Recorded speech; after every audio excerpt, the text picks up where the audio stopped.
Yo, what's up mga kapatid? Ito na naman tayo at muling magbibigay ng mga reaction video sa mga video na ating napapanood dito sa internet. No? At medyo matagal-tagal na rin mula nung huli tayong mag-review at magbigay ng reaction sa mga maiinit na balita ngayon. No? So ito panonoorin natin mga kapatid, ang source ng balita natin ay mula kay Banat News TV. Ito ngayon ko lang mapapanood. Good news! Matinding utos DepEd K-12. Ni Pinoy bubuwagin na, permado na, VP Sara PBBM Dilawan iyak. Yun ang title mga kapatid ng ating panonoorin at bibigyan ng reaction video. So wag na natin patagalin to mga tol, pero syempre yan ha, huwag mong kalimutan na mag-subscribe kay Banat News TV yan mga tol. At syempre kung bago ka pa lamang dito sa ating channel, subscribe ka na rin mga tol. So eto na, panoorin na natin to mga tol. Ito ang balita ngayon. Viral ngayon sa social media. Good news! Heto na ang pinakahintay ng lahat. Matapos ang samut-saring diskusyonan ng DepEd sa panunungkulan ng Sekretary na si Vice President Inday Sara Duterte Carpio, ay tila sa wakas ay magkakaroon na ng sagutan ang di umano'y pagbuwag sa K-12 program. Alinsunod sa ipinangako noon ng kaupo lamang na DepEd Secretary na si Inday Sara Duterte Carpio, 6 na buwan ang nakakalipas. Pero bago ang lahat, kung bago ka pa lamang sa aming channel, please huwag kalimutang mag-subscribe at i-click ang notification bell Subscribe! para mas maging updated pa kayo lalo sa lahat pa ng bagong video Banat na News i-upload TV. namin. Yung K-12 mga kapatid, ito yung sinimulan no, nung panahon ni dating Pangulong Noynoy Aquino. Ito yung imbis na grade 1 to 6, no, 'di ba nagkaroon ng grade 7, 'di ba? Tapos imbis na bilang first year high school na nga, 'di ba? Nga may grade 7 pa. Kumbaga parang mas humaba, no? Yung pero pagka-graduate naman daw ng grade kung ano mo grade 12, basta hindi ko na maaalala kung ano yan kasi K-12 yan eh. 'Di ba? Pwede na daw magtrabaho pero nasa sayo pa rin kung itutuloy mo sa kolehiyo. So ito ba'y nakatulong ba yan mga tol, no? Kayo nga pwede mag-comment lalo-lalo na doon sa mga nagpapaaral ng anak diyan. Kasi yung anak ko grade 1 pa lang eh. No? Pero doon sa mga nakaranas na no sa inyo mga tol, no? Ano ba nakatulong ba talaga 'to? At tama ba yung desisyon ni Vice President Inday Sara no buwagin na itong K-12 at ibalik na lang no doon sa nakasanayan natin mga tol. Yun lahat naman siguro tayo ganun ang dinaanan no, grade 1 to grade 6, first year high school to fourth year high school, tapos college na 1 to 4 o 1 to 5 depende sa course mo. No, comment nga kayo sa baba mga tol, no. Tuloy natin. At ito na nga mga kababayan, noong araw ng January 10, 2023, kinumpirma ng Palasyong Malacanang na nakaribisa na ang programang K-12 na pinirmahan noon ng dating presidente na si Ninoy Aquino. No, not Ninoy. Noy. Pero pwede rin no, Ninoy, kasi deferred na siya eh. So, tuloy natin mga tol, pwede rin naman. Ayon sa umano'y balita, tatanggalin na sa wakas ang 2-year additional sa senior high school at di umano'y ipapalit dito ang military service Oy! na noon pa lamang kampanyahan ay ipinangako na ni Inday Sara Duterte Oy! na pagdaraanan ng mga kabataan. Oy! Katakot-takot na rally na naman ang aabutin ito mga tol, no? RTC. ROTC nga ayaw nila. Tapos ito magkakaroon na ng military service, no? After nung tatanggalin nyo yung senior high school tapos ipapalit military service. Actually mga tol, sa ibang bansa nangyayari na yan eh. Kay artista ka man, kay mayaman ka man, o kahit na ano pang estado mo sa buhay, dadaan at dadaan ka talaga sa ganyan. Ano bang bansa to, di ba? Yung mga Korea, di ba? Dadaan at dadaan talaga sila sa military service. Pero ganun din dito, gagawin na ngayon ni Madam Inday Sara. Nangako na ni Inday Sara Duterte na pagdaraanan ng mga kabataan. Mas naging matunog pa ang nasabing balita nang kumpirmahin mismo ng tagapagsalita ng Palasyong Malacanang na ang tema sa darating na January 30 kung saan ay magsasalita si Inday Sara Duterte ay may kinalaman sa pagiging makabayan ng maraming kabataan. At matapos ang balitang ito, ay hindi naman mapigilan ng marami sa ating mga kababayan na magbigay ng kanilang hinaing at komento sa mundo ng social media. Ayan na. At ayon pa sa kanila, Mulat sa pool, wala akong kagusto-gusto dyan sa K-12 na yan. Perwisyo ang inabot ng mga magulang at mga mag-aaral yan. Yan ang totoo. Mas mainam pa yung military service sa mga kabataan ngayon kaysa pag-aaral na additional sa senior high na yan. Pinahaba nilang masyado ang pag-aaral ng mga bata. Puro pag-aaral, tas wala namang trabaho. Kapag nakapagtapos sila, masyadong mataas standard dito sa Pilipinas. Alam niyo mga tol, sa totoo lang no, tama lang yung makapag-aral ka mga kapatid. Pero ang totoong lesson kasi, ang totoong aral, makukuha mo yan sa tunay na buhay. Mga tol, at napatunayan na yan ng napakarami. Pero hindi naman ibig sabihin na hindi mahalaga ang pag-aaral ha. Napakahalaga yan mga tol kasi yan yung magiging parang baluti mo pagpasok mo ng gera. Hindi ka basta-basta maiisahan, hindi ka basta-basta magogoyo, di ba? Ano mo yan kumbaga sandata mo yan pagpasok mo sa tunay na digmaan sa tunay na buhay. 'Di ba? May mga nagsasabi porket daw maraming mga tagumpay na tao, drop out, maraming tagumpay na tao di naman nakapagtapos para saan pa pag-aaral? Di na rin ako magtatapos, pwede naman pala ako magtagumpay. Yes, totoo, pwede ka pa rin magtagumpay, pero napakahalaga pa rin ng pag-aaral mga tol. 'Di ba? Para at least yun nga, tulad nung sinabi ko, meron ka pa ring baluti no sa pagpasok mo sa totoong buhay mga tol. At eto na, balik tayo rito mga tol. Okay naman kung magmi-military service mga tol no. Wag lang yung tipong ang dadaanan mo military service o magdadaan ka sa mga ganyan is yung may halong kung ano-anong kalokohan na mga tol. No, siguro nagegets yan nung iba na sabi kapag ka pumasok ka sa militar, andiyan tuturuan ka talaga ng disiplina, tuturuan ka talaga diyan ng tamang asal, pagmamahal sa bayan.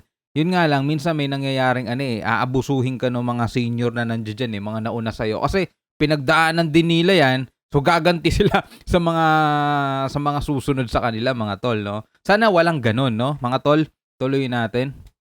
Tama lang na alisin na ang K-12. Sayang ang 2 taon na dagdag gastos at lalo na sa mga mahihirap na dapat nasa second year college na kung wala yung K-12. Wala namang idinulot na mabuti yan. Maraming nakatapos ng kolehiyo noon pa man na 4 na taon sa high school lang. Ewan, sinong nakaisip ng dagdag sa suliranin, lalo na sa mga estudyante? Hindi, kasi ganun na yung standard sa ibang bansa, sa totoo lang. Nahuhuli talaga tayo. Tayo lang ata yung gumagawa ng 1 to 6, tapos 1 to 4, tapos 1 to 4 ulit. Tayo lang ata. Sa ibang bansa talaga, may junior high, may senior high Mabuti naman, bumalik na sa dati. Dapat talaga wala ng K-12 kasi pahirap na yan. Salamat BP Sara at inalis mo yung K-12 na yan. Galing ni BP Sara. Pinag-aralan niya talaga kung beneficial ito or hindi. Lahat pinag-aralan niya kung may pakinabang mga Pinoy. End quote. Moving on to the Department of Education, the Secretary VP Inday Sara Duterte presented the plans for inclusive learning, support for teachers, improving the curriculum. The DepEd will be presenting a revised K-12 curriculum for basic ed in January 30th. The theme of DepEd is Bansang Makabata at Batang Makabansa. Lumalakas na panawagan na nanggagaling sa samahan ng mga magulang at mga politiko na mukhang hindi sila masaya sa K-12 na pinapairal. So, discuss natin ito dahil marami hong naguguluhan dyan. Well, ito nga pong K-12, isa hong controversial na programa ng ating gobyerno na umabot nga po ng lumampas ng nagdagan ng 2 taon ang mga nag-aaral sa atin pong public school, especially ang ito nga pong elementary hanggang high school. At ito ang naging parang international standard ito sa ibang bansa po. Yan ang ginagawa. Tayo sumunod lang. Pero after ng implementation sa Pilipinas, hindi mawala-wala ang issue ng mga pagtutol at ang panghihinayang at iba pa, maging ang politiko ay sumakay na dito. Pero para po sa inyong kaliwanagan, hindi po ito totally ay dagdag na gastos sa ating mga magulang. Kasi mayroon pong 20,000 pesos pala na binibigay ang pamahalaan subsidized doon sa bawat isang estudyante sa K-12. Okay? Yun po yung lumalabas. May gastos ang gobyerno rito bilang tulong sa mga batang nag-aaral. Pero, well, ang mga magulang ay dumadaing dagdag daw na taon, dagdag na gastos, so maraming pinanghuhugutan dahil ang magulang talagang ramdam yan At sabihin natin, valid ang sinasabi ng mga magulang na dagdag na gastos at panahon.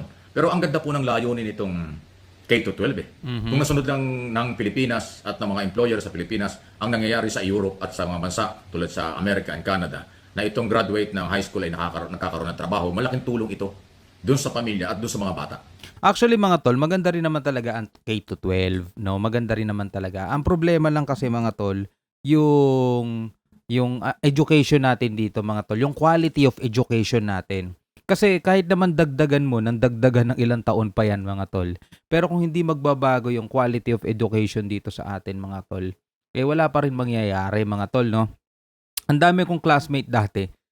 Second year high school na ata kami nun. Pero kung magbasa, parang robot pa rin mga tol.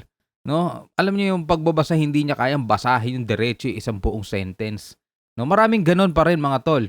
At siguro, hindi naman siguro yung guro ang may problema, no? Ewan ko, mga tol, marami nanonood dito sa ating guro, 'di ba? Sila rin makakapagsabi kung ano ang problema, no? Minsan sa estudyante rin talaga ang problema, mga tol, no? Nasa estudyante rin talaga. Pero anong masasabi ninyo, mga tol? Kasi sa buong mundo, no, o sa international standard nga tinatawag ni Mike Abe, etong K-12 ginaya na lang natin, 'di ba? Para mas pataasin pa siguro yung kalidad ng edukasyon. Problema, hindi yung pagdadagdag ng taon ng problema eh, yung 'di ba? Kasi marami naman nagtapos noon eh. Marami naman nagtapos noon na maganda naman din ang naging trabaho, maganda, maraming natutunan kahit na grade 1 to grade 6 lang, to fourth year high school to fourth year high school. No, ang problema kasi noon talaga, yung disiplina, talaga madidisiplina mo yung mga bata eh. Ngayon, parang konting palo lang sa kamay, no? Patulfo agad. Ayaw nang pumasok. Ang dami ng cheche bureche, no? Mga madadamdami na mga kabataan. No, tuloy natin mga tol. Kasi dito sa atin, yung graduate ng K-12, hindi pa rin tinatanggap ng pribadong mga korporasyon para makapagtrabaho. Isa pa yan, di ba? Isa pa yan. Sa ibang bansa, sinundan nga K-12, pero doon tinatanggap na. Dito, hindi pa rin pala. Nananatiling college graduate ang hinahanap ng mga employer.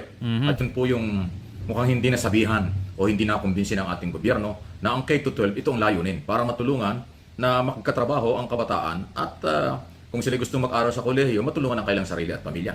Okay? Eh hindi po nangyayari yun. No, hinahanap nila mga tol, at least meron daw experience. Eh paano ka magkakaroon ng experience kung di ka tatanggapin, di ba? Yun din ang problema mga tol. Kasi pwede mo naman matutunan yung hinahanap nilang 2 years experience sa 2 months training. Matututunan mo agad dyan. Hindi naman ganun ka bobo mga di ba? Mga nag-a-apply, mga trabahador. Pag kalooban mo ng trabaho yan, i-training mo, matututunan niya yan. Baka nga yung hindi mo tatanggapin, yan pa yung mag-angat ng kumpanya mo di ba? Yan ang problema rin dito mga tol. Yung mga kumpanya masyado rin masiselan, no? Gusto nila with 2 years experience, ganyan-ganyan. Tapos ang hindi pa naituro sa school mo, with pleasing personality pa, my goodness. Kaya kahit graduate ka ng K-12, eh hindi ka pa rin makapasok, hindi ka pa rin qualified sa mataas na hinihiling requirements ng mga employer na dapat nga ay college graduate. So, Ang taas ng requirements nila, no? Tapos magkano lang naman ang sweldo? No? Kailangan college graduate pa. Magkano lang naman ang sweldo? isang malaking problema yan. Alam nyo, hindi talaga kasi ganun kadaling i-apply sa Pilipinas ang K-12 kasi dito sa atin, kultura ng Pilipino, ang mga magulang nagpapaaral ng mga anak mula elementary, high school hanggang kolehiyo. Yan ang ginagawa ng mga magulang. Kaya parang naging obligasyon natin, elementary hanggang high school pag-aralin ng mga anak. Sa ibang mga bansa po hindi ganon. Hanggang K-12 lang, hanggang high school lang pinag-aaral ng mga magulang na doon ang kailang mga bata. After 18 years old or after ng high school, abay, magtrabaho ka na. Kung gusto mo mag-aral ng kolehiyo, magtrabaho ka at may pang-paaral ka. Ganon ang kultura sa kanila. At saka kahit mayaman sila, kahit maganda ang buhay nila, nagiging proud sila kapag nakita nila yung anak nila nagtatrabaho halimbawa sa mga fast food chain, 'di ba? Nagtatrabaho sa ganun. So sobrang proud na sila mga tol kasi nakikita nila yung anak nila nandoon na sa proseso. No, dito hindi eh. Ay, graduate ka tapos ganyan ka lang, 'di ba? Ginaganon sa atin eh, kultura din ng Pilipino 'yun eh.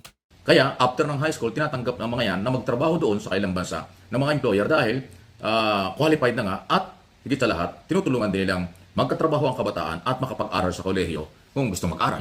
Kasi hindi po obligasyon ng mga magulang sa malalaking mga bansa na magpa-aral ng mga anak hanggang kolehiyo. Doon pa lang ang laki ng pagkakaiba. Kanya-kanya na. Diba? Eh dito sa atin, ipinatupad ang batas na ito na mukhang wala yatang malalim na coordination sa mga employer sa business community na bigyan ng pagkakataon ang graduate ng K-12 na makapagtrabaho na. para naman kumita, makatulong sa pamilya, at kung gusto mag-aral sa kolehiyo, at least may income na sila kung hindi kayang pag-aralin ng mga magulang sa hirap ng buhay, at least kung may kita na, pwedeng mag-aral sa kolehiyo. Yun po yung malaking pagkakaiba.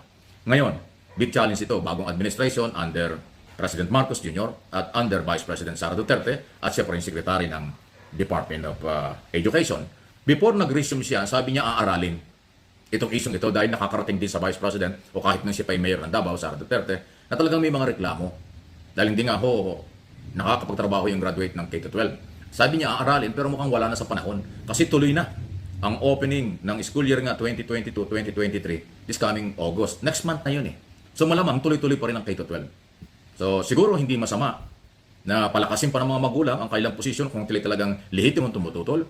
At ang mga politiko naman ay gumawa ng mga batas, lalo ng mga senador, congressman, kung paano ayusin ito para naman hindi nasasayang ang panahon. So kailangan dito malawak na coordination ng national government, executive department, ng mga samahan ng mga magulang, at saka siguro ng mga employer na siyang dapat tumatanggap ng trabaho sa mga graduate niya ng K-12. So pag hindi inayos ito, medyo mahihirapan talaga ang ating mga kabataan. Maganda ang layunin pero yung implementation doon nagkaroon ng problema. So pati nga mga politiko sa Senado, Kongreso, maging ang mga local executive, nakita nila yung butas na yan dahil sila yung nakakatanggap ng mga hinaing mula mismo sa mga kababayan natin. So kayo po, mga kababayan dito at sa abroad, especially ang mga OFW na nagpapaaral ng kapatid o ng mga anak, yan ang maraming tumututol sa akin pong nababasa sa mga nag-PPM at nag-chat sa aking channel at dito sa aking social media. Kaya kung aking tinatalakay ito, isang national, hindi pangkaraniwang issue kaya dapat natin ipaliwanag. Kasi mayroon mga basihan, may punto na dapat ay liwanagin. Pero ganun pa man, dahil bago itong ating administration, kulang siguro sa panahon para ngayon taong ito ay mabago. Maaring sa susunod na taon, kung magiging malakas at makukumbinsi ang pamahalaang baguhin, may pag-asa pa. Okay? Kaya yung mga tumututol dito ay gumawa kayo ng paraan, ng legal na paraan. At ngayong panahon ito ay sakripisyo ulit. Dagdag na ng gastos o panahon ang ating ipagkakaloob sa kabataan. So, isa issue na huwag nating ibaliwala. Malayo sa issue ng politika ito, pero ito'y kinabukasan ng kabataan, kinabukasan ng mga magulang, at yun pong panahon ang kalaban dito. Kaya kailangan din huwag ibabaliwala. So, ang inyong mga comment, reaksyon, pananaw tungkol dito ay welcome po sa channel na ito. Magtulungan tayo sa pagkakalat ng impormasyon at mga komento na katanggap-tanggap ng mga nakakabasa at nakakapanood. Okay? Maraming pong salamat. At yun na nga mga kapatid, anong masasabi nyo? Etong video ni Mike Abe, no? So sa tingin ko medyo may katagalan na to kasi sabi niya 2022 to 2023 school years, no? Pero ngayon ko lang napanood at ngayon ko lang nabigyan ng reaction video to mga tol. At dahil dito kay Banat News TV. Pero kayo, anong masasabi ninyo mga kapatid? Sa tingin ninyo ay malaking tulong ba talaga yung K-12, yung pagdadagdag ng 2 taon? No? O alisin na, balik na lang dun sa dati? Pero sabi nga daw dito, aalisin nga yung 2 taon na additional at papalitan na lang daw ng military service, no? Mga tol, ready na kayo dyan pag naisa katuparan yan, no? So anong masasabi ninyo mga kapatid? Comment kayo sa baba at syempre pag-usapan natin yan sa susunod. Bago tayo magtapos mga tol, konting shoutout lang sa ating mga kaibigan. Matagal na tayo hindi nagsha-shoutout eh. Sa ating mga kaibigan na nanood dito sa last video na na-upload natin, no? Shoutout kay Aldrin Matalog. Yan, this 2023, madami ang magtatagumpay. Pray lang lagi. Kaya kailangan natin magpakabait at magsipag upang tayo ay pagkatiwalaan ng malaking bagay sa ating buhay. Good, no? Good yan. Good yan. JR Abang, Kuya Shobal, good job po. Ayan, salamat sa iyo. Shoutout din kay Eve Bakay. Shoutout kay Christopher Teorica, Oliver Basco. Shoutout din kay Zara Tabada. Shoutout kay Carlito Corpus at kay Luz Viminda de los Santos. Yan. Alright, maraming salamat mga kapatid sa ating mga kaibigan, sa ating mga taga-subaybay. Maraming salamat sa inyo. Huwag nyo kakalimutan na mag-subscribe. Click nyo na rin ang notification bell para ma-update kayo pag may bago tayong video. Alright? So hanggang sa muli, ako nga po pala si Shobal D.